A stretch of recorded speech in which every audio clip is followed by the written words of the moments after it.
अस्सलाम वालेकुम, मेरा नाम राबिया है। मैं कराची से हूँ। मैं हाउसवाइफ हूँ और मेरे 2 बच्चे हैं। मेरे बच्चे को एपिलेप्सी का इशू है, जिसे आप आसान अल्फाजों में फिट्स कह सकते हैं। मैं एक किराए के घर पे रहती हूँ जिसका किराया 20,000 रुपये है।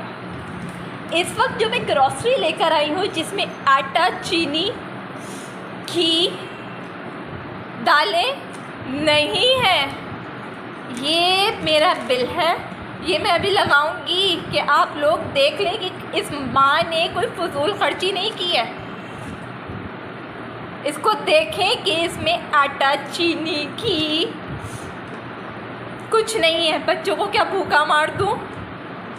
उसके बाद माशाल्लाह मेरा बिजली का बिल यूनिट है हमारे जिसमें इस पाकिस्तान में, इस कराची में, इस एरिया में लाइट नहीं होती।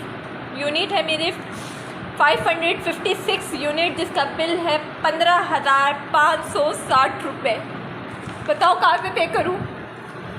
रेंट पे करूँ, ग्रॉसरी लेकर आऊँ, बिजली के बिल दें या टैक्स पे करें तुम लोगों को कि तुम लोगों की जेबें भर जाएं।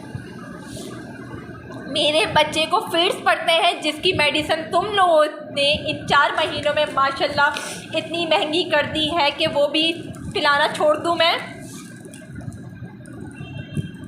मैं उस मरियम नवाज़ में, उस शहबाज शरीफ से पूछती हूँ, क्या तुम लोगों को खुदा का खौफ नहीं है?